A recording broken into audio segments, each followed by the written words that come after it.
Wait, don't click away. I promise you, this isn't just some randomly generated AI slop. This is a highly informative, educational, and honestly, pretty entertaining explainer. We've poured an absolute ton of effort into researching this topic, mostly because, well, we can't afford a fancy video editing machine, so the script really has to do the heavy lifting. So if you appreciate the hustle, please hit that like button right now. Anyway, have you ever noticed the stark, almost jarring visual differences between the heroes you play in Western games compared to those in Eastern games? It's a massive divide. Today, we're going deep into the art, psychology, and culture behind these designs to give you an impartial breakdown of why your favorite characters look the way they do.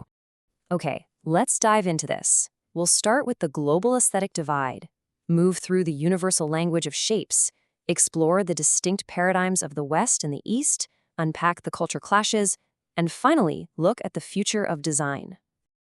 All right, part 1, the global aesthetic divide. Here is the big central question we are tackling today. Why on earth do Eastern and Western game characters look so wildly different? I mean, when you put a character developed in California next to one developed in Seoul or Tokyo, they honestly look like they belong to entirely different mediums. And what our research makes incredibly clear is that this isn't just some random coin toss of artistic preference. These visual differences are deeply rooted in historical storytelling traditions, unique media consumption habits, and vastly different cultural philosophies. And this brilliantly illustrates the core of that divide. On one side, we have the Western naturalism paradigm. Studios in North America and Europe historically pushed toward naturalistic representation, moral complexity, and designing characters that reflect a gritty reality. But on the other side, Eastern developers, primarily in Japan, South Korea, and China, frequently embrace Eastern idealism. This focuses heavily on stylized escapism, highly idealized beauty, and weaving in rich, culturally specific mythologies.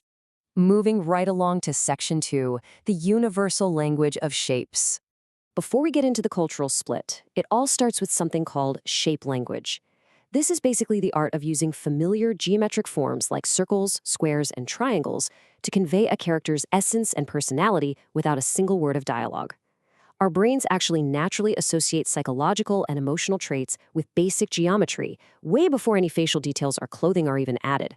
By the way, I'd love to hear from you. Drop a comment right now and tell me who your all-time favorite character is. Let's see if their design matches their underlying shape. Now, what's really fascinating about this slide is exactly why our brains make those connections. It's rooted entirely in nature. Look at the origins here. Round, fluffy cotton feels friendly and approachable, right? Large, square, blocky rocks feel incredibly reliable and sturdy. And those triangular teeth, they instantly register as fast, aggressive, and downright dangerous. So when we map this out, you can see how developers globally utilize these exact natural origins. If a designer wants a character to feel likable and soft, they literally build the silhouette out of circles. Think of Kirby or Yoshi. If they need a sturdy, robust hero, they use squares. Think of the broad, boxy silhouettes of Master Chief or Kratos. And for fast, aggressive, or maybe even villainous archetypes, they lean heavily on sharp triangles, which you see in designs ranging from Sonic the Hedgehog to Sephiroth. This is the universal baseline, guys. But how different cultures actually dress those shapes is where the massive divergence happens. Okay, Section 3, the Western Realism Paradigm.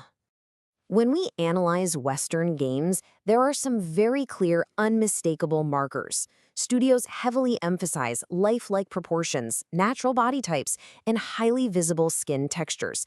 Outfits are almost strictly utilitarian, meaning they are designed for actual functionality within the game's specific environment. Designers will go in and add deliberate imperfections, scars, peach fuzz, worn-out armor, and dirt to reflect the physical hardships a character has endured. The overarching goal here is complex representation, diversity, and creating characters that feel like actual breathing humans, surviving in often harsh, morally ambiguous worlds. So the crucial point is captured perfectly by this sentiment shared in our source material regarding games like The Last of Us and Horizon Zero Dawn. For a lot of Western players and developers, survival in a post-apocalyptic or demanding environment completely outweighs any traditional notions of glamour. The logic is simple. If the male characters are disheveled, bloody, and exhausted, the female characters most reflect that exact same harsh reality. It's all about grounding the design in the absolute truth of the narrative setting. Switching gears, let's hit Section 4. The Eastern escapism paradigm. In direct contrast to the Western realism we just talked about, Eastern studios frequently embrace stylized escapism. Over here, striking visual aesthetics, romanticized fantasy, and idealized beauty take top priority over strict physical practicality. Characters often feature hypersymmetrical faces, crazy vivid hair colors, and elaborate costumes that might totally defy gravity, but man, they look visually spectacular. Furthermore, these designs often treat the character as a literal canvas for deep cultural identity and national heritage. A prime example of this is the massive blockbuster hit Black Myth Wukong. The developers, Game Science, didn't just make a fun action game, they meticulously adapted the classic 16th century novel Journey to the West. They integrated true historical Hanfu clothing silhouettes, perfectly recreated real-world Chinese architecture and Buddhist shrines, and even utilized traditional calligraphy. For the domestic audience in China, this isn't just about an aesthetically pleasing character model, it is a rich, escapist world that drives immense national pride and actively preserves digital heritage. Which brings us to Section 5, Culture Clash and Controversy. So, what happens when these two vastly different philosophies cross borders and reach polarized global audiences? Well, you get intense friction. Let's impartially look at the debate. When Western games are critiqued by audiences who prefer Eastern styles, the main argument is usually that Western designs lack visual charm, feeling deliberately plain or stripped of escapist fantasy. However, supporters of the Western paradigm passionately defend this approach, arguing that it rightfully champions authentic, diverse, and strong representation.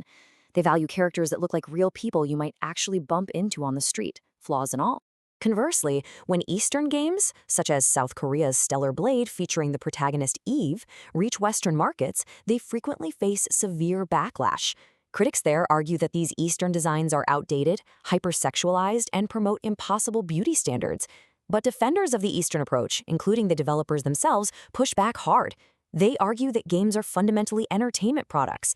To them, these designs are just harmless, creative fantasies meant to be idealized, and they view the Western critiques as an attempt to impose restrictive outside cultural norms onto their art. Let's move to the next slide and see how this builds, because this culture clash ultimately stems from entirely different regional expectations and business models. Western audiences often expect inclusivity and gritty storytelling in premium, one-time purchase games. Eastern audiences, however, generally expect fantasy and visual glamour. And this is heavily tied to Eastern service-based and gacha mobile models, where a game's financial success literally depends on the player forming a strong, idealized emotional attachment to a highly stylized, attractive digital avatar. Hey, if you're finding this explainer insightful so far, do us a huge favor and share it with your gaming group. It really helps get the word out.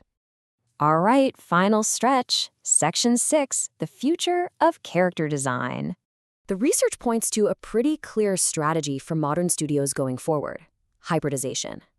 The most successful global developers are learning to just avoid these dogmatic extremes entirely.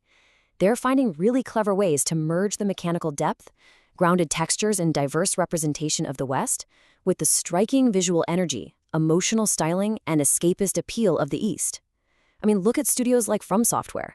They have famously utilized Western high fantasy assets, but infused them with really complex, melancholic Eastern design philosophies to create characters that have massive cross-cultural resonance. So I want to leave you with this final provocative thought. Do you personally prefer your games to act as a grounded mirror to reality, reflecting our own gritty world back at us? Or do you want them to be a window into a beautifully idealized fantasy? Honestly, there is no wrong answer here, but understanding the why behind the art makes playing these games so much more fascinating. If you enjoyed this deep dive, please hit that subscribe button to join us for more in-depth explainers just like this one. Thanks for hanging out and keep exploring.